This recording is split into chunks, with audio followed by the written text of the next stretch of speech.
seja nosso Senhor Jesus Cristo, para sempre seja louvado.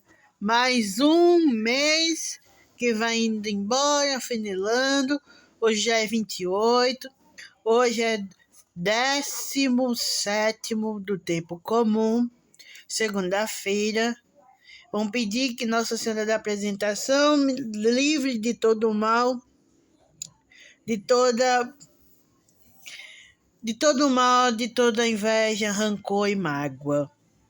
Vamos ouvir a primeira leitura.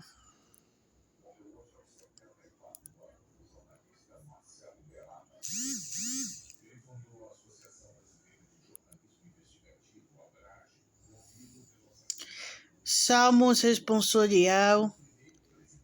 Dai graças ao Senhor, porque Ele é bom. Dai graças ao Senhor, porque Ele é bom. Construímos um bezerro, Herobe, adorar como estátua de metal. Eles trocam ao seu Deus, que é sua glória, imagem de um boi que com firmino. Dai graças ao Senhor, porque Ele é bom. Dai graças ao Senhor, porque Ele é bom. Se esqueceram de Deus, que salva, que fizeram maravilhas no Egito, os pais de Cá, fazei tantas obras, admirável o Mar Vermelho e de tantas coisas assombrosas. Dai graças ao Senhor, porque Ele é bom. Dai graças ao Senhor, porque Ele é bom. Até que eu pensava de acabar com suas raças, não tive Moisés, o seu eleito, imprevistos, descendendo justo por ele, de impedir a sua ira, que destruíssem. Dai graças ao Senhor, porque Ele é bom. Dai graças ao Senhor, porque Ele é bom. Dai graças ao Senhor, porque Ele é bom.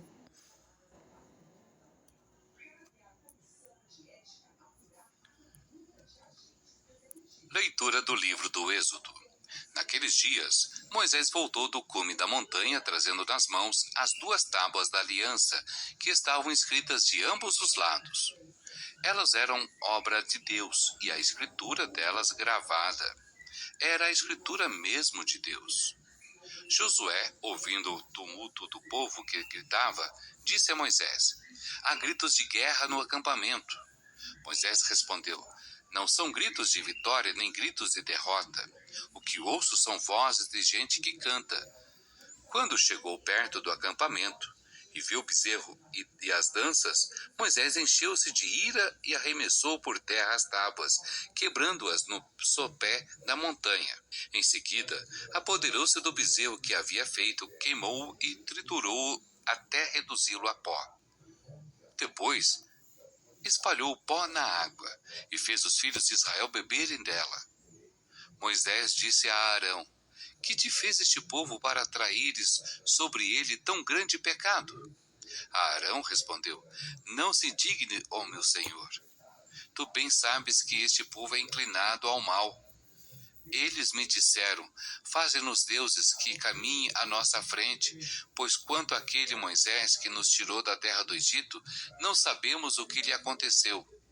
Eu então lhes disse: quem de vós tem ouro? Eles trouxeram ouro e me entregaram, e eu lancei-o no fogo, e saiu esse bezerro. No dia seguinte, Moisés disse ao povo: vós cometestes um gravíssimo pecado, mas vou subir ao Senhor para ver se de algum modo poderei obter perdão para o vosso delito. Moisés voltou para junto do Senhor e disse: esse povo cometeu um gravíssimo pecado. Fizeram para si deuses de ouro. peço-te que lhe perdoes esta culpa. Senão, risca-me do livro que escrevestes. O Senhor respondeu a Moisés: é aquele que pecou contra mim que eu riscarei do meu livro. E agora vai, e conduze este povo para onde eu te disse.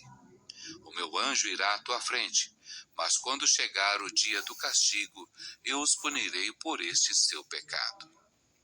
Palavra do Senhor, graças a Deus. Proclamação do Evangelho de Jesus Cristo segundo Mateus. Naquele tempo, Jesus contou-lhes outra parábola. O reino dos céus é como uma semente de mostarda que um homem pega e semeia no seu campo. Embora ela seja a menor de todas as sementes, quando cresce, fica maior do que as outras plantas, e torna-se uma árvore de modo que os pássaros vêm e fazem ninhos em seus ramos. Jesus contou-lhes ainda uma outra parábola. O reino dos céus é como o fermento que uma mulher pega e mistura com 3 porções de farinha, até que tudo fique fermentado. Tudo isso Jesus falava em parábolas às multidões. Nada lhes falava sem usar parábolas, para se cumprir o que foi dito pelo profeta. Abrirei a boca para falar em parábolas. Vou proclamar coisas escondidas desde a criação do mundo. Palavra da salvação. Glória a vós, Senhor.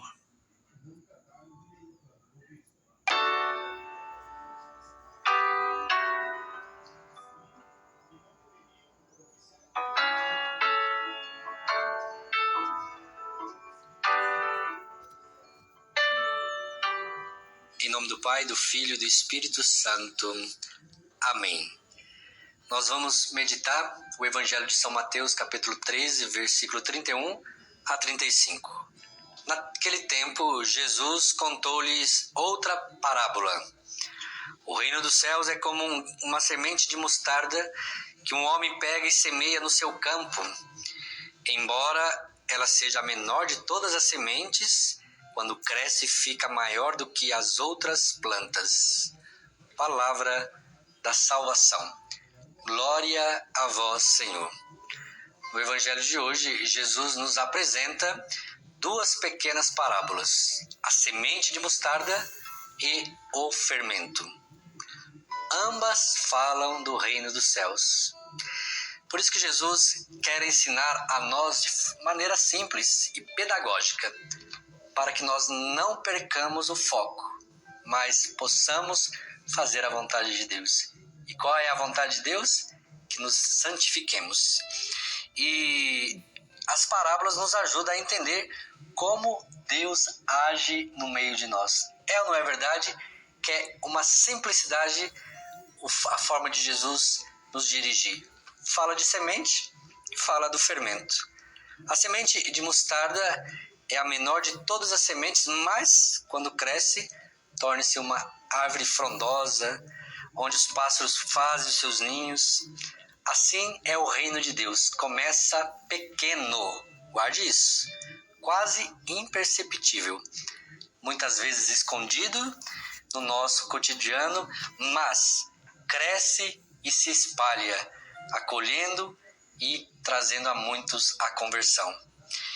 Essas imagens, tanto do fermento e tanto da mostarda, nos convidam a confiar na ação silenciosa e poderosa de Deus. Presta atenção. Quando você coloca a semente lá na terra, planta ela, prepara a terra, depois molha, cultiva, você vê a semente crescer? Não vê. O fermento é a mesma coisa. Você que gosta de fazer bolo, eu gosto de fazer bolo.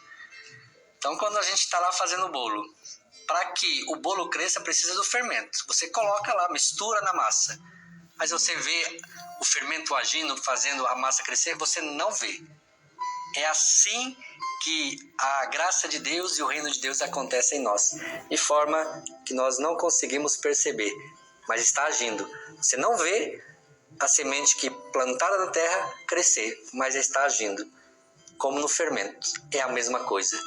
Deus quer agir na sua vida de maneira simples e de maneira silenciosa, para mostrar: Deus é aquele que nos cuida no silêncio, para manifestar o seu poder e a sua glória. Abramos o coração para o reino de Deus e busquemos uma conversão sincera. A sua vida, de forma silenciosa, vai sendo mudada pela graça de Deus. Que Deus nos abençoe, em nome do Pai, e do Filho, e do Espírito Santo. Amém.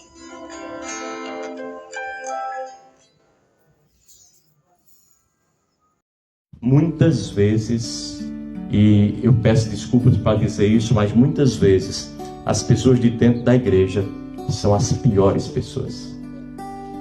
E por uma razão muito simples, porque poderiam ser as melhores. Tem tudo para ser as melhores. Participam da igreja, ouvem o evangelho, ouvem a explicação, refletem, rezam juntos. Tem todos os instrumentos nas mãos para crescerem e não crescem, e não mudam, e não fazem diferente. É claro que há exceções, e boas exceções, mas em geral a gente tem que ter cuidado para não fazer parte desse rol das pessoas que se habituaram a vir para a igreja. E somente isso. A igreja não diz nada para elas. Não há nenhuma modificação prevista na vida delas ao longo do seu tempo. As mensagens entram do ouvido e saem de outro. E na verdade, às vezes até gostam do que escutam, mas apenas gostam, apreciam, teoricamente, e nada mais. É por isso que eu não me iludo muito com gente que vem muito para a igreja. Nunca me iludi.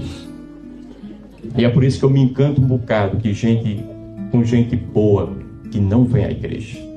Me encanta e me interessa um bocado. Aquelas pessoas que não ouviram nada, não têm nem fé, pelo menos dizem não ter. Consideram-se ateus. Ainda que meu pai dizia que não tem mais ateu, no máximo tem à toa. Mas o fato é que são pessoas de longe, de fora. E quando a gente conversa e lida com elas, são impecáveis, delicadas, educadas, finas, justas, equânimes na relação com todas as pessoas e com o mundo. Essas não receberam nada e têm tudo. A igreja não faz parte delas, mas elas trazem Deus dentro delas. E esse é um dado importante. Lembrem-se que o Dalai Lama dizia que a melhor religião é aquela que faz de você uma pessoa melhor. A pergunta é: a minha religião, a minha participação na igreja tem feito de mim uma pessoa melhor ou não? Se a resposta for não, a sua religião e a sua igreja não tem valido de nada. Absolutamente. É um elemento decorativo na sua vida. E é preciso que a gente ultrapasse essa dimensão meramente decorativa das aparências. Porque isso não vale absolutamente nada.